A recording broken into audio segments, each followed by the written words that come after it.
all my beautiful cinnabar moths, or any kind of moth you'd like to be. Welcome to the Writer's Triangle, a podcast about publishing and all things books. And today we're going to be talking about something that I think is super interesting because of the level of diversity that's involved in it, and that is publishing platforms.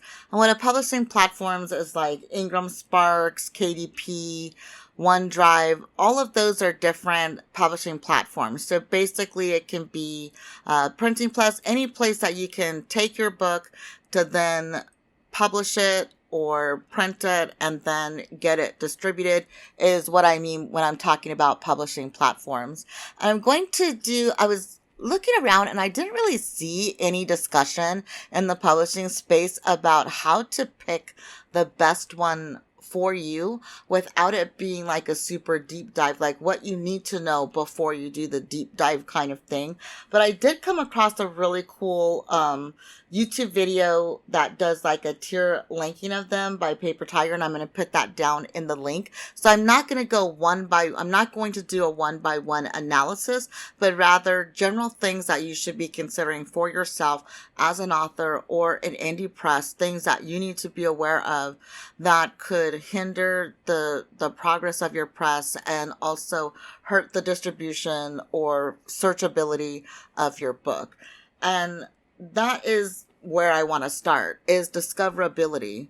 What is the discoverability for the platform? So if you're looking like at Kindle or Ingram Sparks or Lula or any of those, is there a way that when you go onto their website, if you are an indie bookstore or a big book chain, how would they discover your book if they went onto the website? And I advise just looking for a book on the website yourself and looking at how would you find your book, because that's how booksellers find books. They go to the publishing platforms and they look through books if they're looking in the sci-fi section, if they're looking in the YA section. And that's another part of discoverability is what are the genres and how fine are the genres broken down. And for me, a really great breakdown is to see if they include new adult. If they have a new adult section, then you know that they usually have a really great age breakdown that's really refined, so that authors can really look for what their demographic is, right? And also bookstores and retailers can look for if there's holes in their demographic. Because if you're a bookstore owner and you're going and you're looking on site, you notice that, sci-fi is really selling in your store, then you're going to want to have more sci-fi, and you're going to want to have some of those funnier things. Like, do they have a listing for like sapphic sci-fi or space opera, or is it just LGBTQIA+? Looking at those genres, and are those subgenres broken down? Because LGBTQIA+ is a huge umbrella, and we do have books from our press that have, intersex, trans, gay, lesbian, bisexual, and non-binary characters in that one book. And so they really fill out a lot of what the LGBTQIA+ stands for.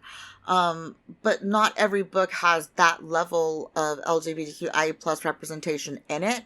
And I think knowing if it's going to be bisexual, for example, is it going to be gay bisexual or lesbian bisexual, and what type of bisexuality is going to be represented can be really important. I know for us, we have 2 books with bisexual characters. One is an assigned male at birth, one is assigned female at birth, and they're both cisgendered and bisexual. So I think those kinds of, if you want that level, if that's the level that you're writing at in terms of the diversity in your book, then being able to know, does your distributor have that level of refined search options so that your book's discoverability will be raised? Because the finer details that we can get in our genre discussions and in our genre selections is going to increase the discoverability for your audience for your book.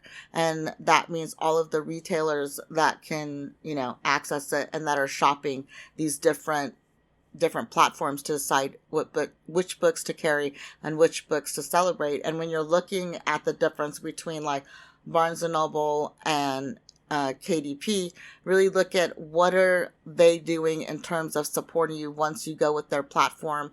Look to see, is there an exclusivity clause? Because if you're being exclusive with a specific platform, that means you cannot sell that book on any other platform for the lifetime of that contract. And also look at, like I've talked about in the past, look to see if they're setting the prices for your book. And I do think that having a platform that is going to give you some idea of what you should be charging for your book is really important, especially when you're new to the game and you're trying to figure out how to sell your book, because there's such a wide range of choices. Some authors are giving their books away for free, and other authors are charging at the highest end for their book. And that's about your comfort level with what you want to do. We have a marketing team that does research for us that goes beyond what our platforms tell us to know within the range, where does this particular book fall. And it goes into like, is it part of a series, is something we consider when setting cost or price of the book, and also cost of making the book, and return on investment. I think I'll do a different video about how to price your books, because I could talk for hours about that. So having a platform that's going to give you a little bit of guidance on that, I think, is really important. And the cost for setup. I think Lulu and Ingram and Digital to Digital, I don't think they have any setup cost anymore, but I'm not sure. Don't trust me on that. I'm putting links down to about 10 or 11 platforms that I'm aware of. There are hundreds of platforms out there. These are not picked based on any favoritisms. They're just picked based on my familiarity with what happens when I go and I sit and listen and attend conferences. These are how things come on my radar, and also talking with our authors, their own experiences. These are how the different platforms are known to me, and our own discovery process when we were deciding what platforms we were going to use as a press. And so I apologize for the limit of it, that I'm not able to do hundreds, but I do think this 10 or 11 that I'm doing down, that are listed down in the description, are a great starting place for you to do your research and get an understanding of what it is you want and what it is you don't want when you're publishing your book. And so in addition to cost, you need to think about the setup process. How many templates do they require? Is there there's usually going to be a different template for ebook, audiobook, paperback, and hardback. The reason that there's going to be a different cover for each is because the trim size of each is different. And with audiobooks specifically, the audiobooks platforms do require a square cover, which is different than the more not rectangular. I can't think of the word. It's not rectangle. It's the longer square. So there's different shapes and different sizes. I think it is rectangle.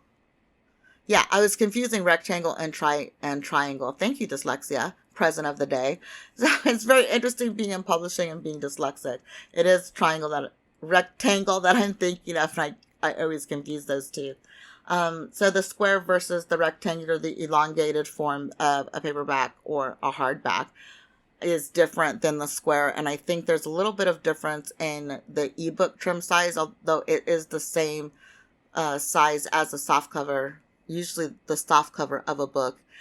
And the size of the cover is, the trim size is based on what is the actual measurements of the book, and that's impacted by page count. And then you have the box size of the book, and the box size of the book is how many books will fit inside a box. The standard box for whatever box size they use for shipping books. So looking into, do they have in the cost and in the setup process, how friendly is the setup process to you? How much research do you need to do to understand what their setup process is? Like I was just talking about cover trim and box size. Are they providing definitions for those types of things, or are they expecting you to come in already knowing the jargonese of publishing? And I think some of the companies do expect a lot of experience with the jargonese of what it takes to set up a book, and others are more accessible.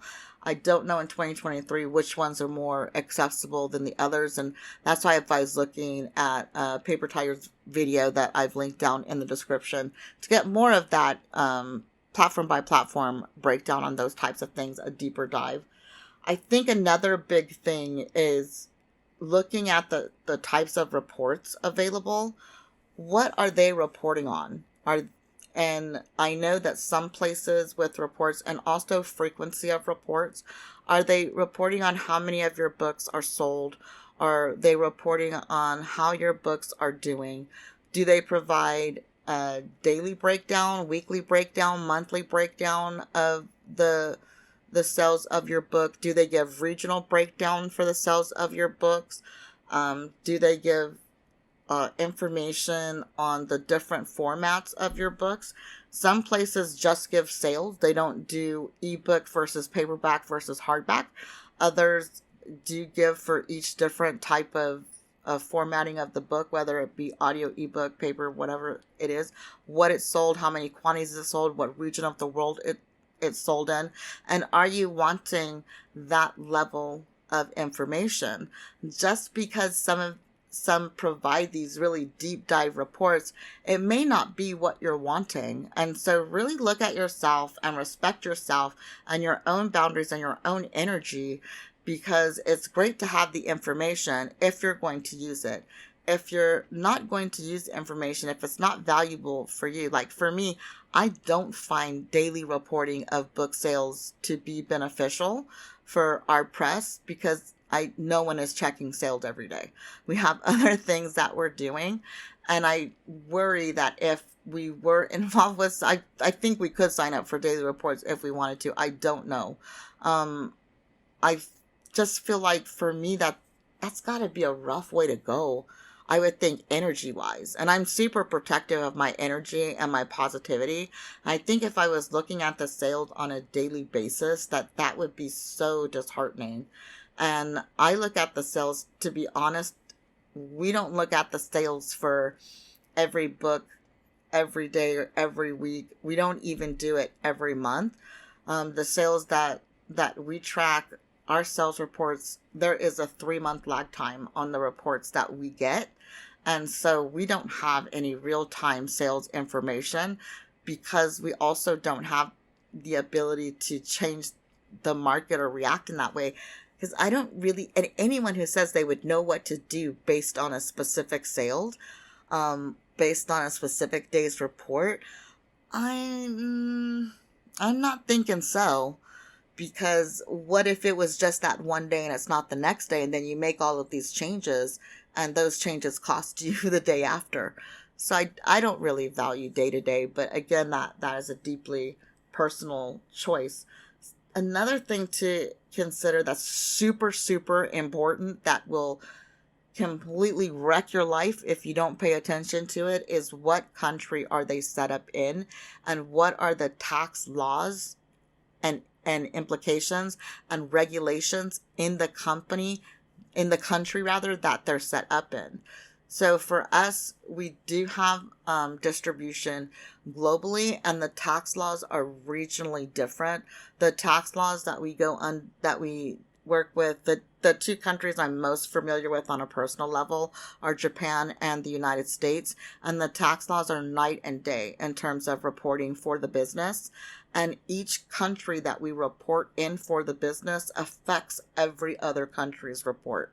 Because we are a global company, we are doing global taxes. And so we're filing our taxes in multiple regions, and you need to know what is specifically, if you're doing it outside of your country of origin or your country of residence, it's important to know what is the number for exemption. Every country has, if you make less than this amount of money, you're exempt from filing taxes. So look into that country's tax laws and regulations, and also look into their copyright laws. So we distribute in China, and we know that because we've made the choice to distribute in China, their copyright laws are very, very different than the copyright laws in the United States and Japan, and we understand that for us, it means that there'll be some violation. But because they're one of the top 3 markets in the world, we view like the risk for benefit, the risk reward is worth it for us. You have to ask yourself, is the possibility of your book being bootlegged, does that prevent you from wanting to go into regions of the world that have laxer copyright laws? And if that's the case, that you don't want your book distributed in certain countries or certain regions, then looking at the platform and seeing, does that platform allow you to make those kinds of restrictions? Because some platforms have global distribution, and that's just their distribution, and you can't have any say over where your book's distributed. And I think it's a personal choice. Like for us, risking, we don't want our books being bootlegged, and we have the reason that we're not as strict is because we do have a dedicated person who searches every day for bootleg copies, and we also have automated systems that are out on the internet scouring the internet to find bootleg copies or illegal copies of our books, and we're able to shut them down because we have the backing of a company, and that sort of gives us a different relationship when we're asking for things to be taken down, or when we're saying this is a copyright violation. And because we have a legal team, we already have the legalese for that at it's a standard form that we have, that we put out, that is specific to us, or I would share it with you, and I'm sorry for that, because it does have to be modified for book, for region. And I apologize that I can't just give you, because if there was just one standard, I would be able to give that to you. But it really depends on what type of bootleg it is, where you found the bootleg, and who's the person bootlegging it. Is it a company that's doing it? Is it an individual, or is it a website? And there are a lot of websites out there, shady websites, that won't even have bootleg the book, that will just have a couple of sentences from the book to use that to get people to come in and buy the book. And anytime one of our books wins an award or gets an honorable mention, we immediately see an increase in those types of behaviors, or gets a positive review on a big platform like YA Central or something like that. Then we know that, okay, if the Forge review comes out, we know, okay, we're going to have to do the work to really be vigilant for about the next 30 days to make sure that this one specific book is not being bootlegged. And if you're distributing globally, that's something that you're going to have to be mindful that you need to do globally. And it is a different process for each country, because the World Wide Web, the internet, is not the same everywhere. So you do have to look at it through the lens of other countries. And Amazon.co, that's in the United States, Amazon.jp, that's in Japan, and looking at the different filters doing the different countries, and it can be quite exhausting to be honest. And I'm so happy that it's not my job to do that for the company, and I really appreciate the team that stays on top of it. They do a wonderful job protecting our authors and protecting the press.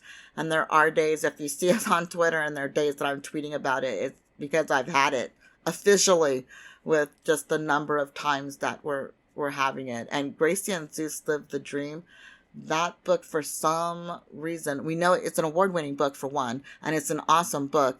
And that book, people just want to bootleg that book so much. And I feel really sad, because Elizabeth is such an amazing human and such an amazing author. If you want to support this author and you like their book, buy a copy of their book. Don't buy bootleg copies. You're hurting authors. You're hurting authors more than you're hurting presses when you buy that and steal their art. So that's the book that we get a hit about once a week for Sally, for Gracie, and Zeus Live the Dream. So if you're listening to us and you've bootlegged any of our books, stop it. And we're very vigilant, and knock on wood, we don't think any copies have slipped through the net or been significant, because we know that book in particular is for some reason really popular with bootleggers. So when you have your book catalog and you've published a couple of books, you will get to know the personality and the published relationship with your books, and know if global distribution is for you. If you want to put the time and energy and work, there are pros and cons to global distribution. I think I'll do a separate podcast on that, 'cause I think that's a whole can of worms all on its own, and I I don't want to be on the mic for hours and hours and talking about it and doing my woe is me. But the main thing beyond, bootleg and copyright is make sure that you understand the regional laws and tax implications. Please, please, please pay your taxes. And please, please, please file your taxes in any country that you have to file your taxes. And most of the distributors, you'll be required to have a tax ID. If you're required to have a tax ID, then you are definitely identifying yourself in that region as somebody who their tax revenue services will be aware of. And these platforms, they have to do their own accounting and their own taxes. So they will be reporting, and they will be using your tax ID to report, not to report you specifically, but to report their own earnings and their own income. Another thing to be really aware of are, what are the royalties going to be? And this is where I think comparison shopping becomes super important, because there are royalties for some places. I'm surprised. I've heard tell that some places are as low as 15% to the author in some regions. And I've also heard that for some vanity presses, authors are paying and not getting royalties. If you're getting 0 royalties or 15% royalties, that is predatory. Don't stand for that. Immediately book it the other direction from whoever's telling you that you need to pay to publish your book, or is telling you that you're getting less than 50% royalties on your book when you're looking at platforms. I think the standard in platforms right now, I want to say in 2023, is between 75 and 80%, with 75 to 80% going to the author and 25 to 20% going to the platform, and that may change over time. And I find what affects the split is whether or not there are any setup fees. When there are setup fees, you tend to get a higher split of the royalty, and the royalty is when they sell the book to someone. I'm going to do an episode on book sales, and that'll cover royalties. When they sell the book, then that's the royalty. And it is just about looking at the entire package and considering what the percentages are, and if that works for you, and if that's going to work for your budget and your lifestyle and give you everything. So look at the complete package, not just one aspect of it, and see which one is the total package for you and what's going to keep you feeling the most positive and optimistic. And one thing for me that I was really kind of shocked about is the variant in customer service. A lot of platforms these days don't have a phone number. And I don't know why I find this odd. I have another business that I run. I'm a therapist. I have a therapy practice, and I don't have a phone number because I don't do on-call therapy, and I only book appointments via email. So you would think that I would be like, as a press owner, I would totally understand when they don't have a phone number. But I was just, I don't know. Because for me, with the reason that I don't have a phone number as a therapist is because when I'm in session, I'm in session. You can't call and leave a message. And the way my session flow goes, I might not be able to get back to you in 24 hours.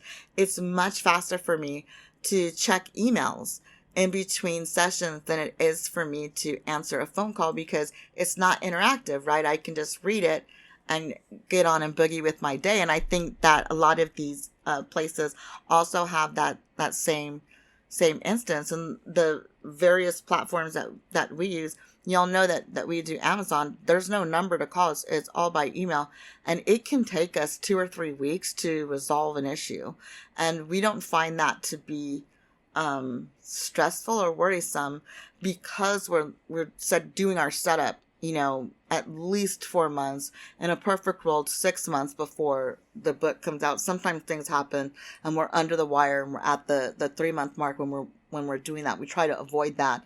But because we give ourselves that lead time, the purpose for that is to work out any kinks in the getting it launched, and having the launch date.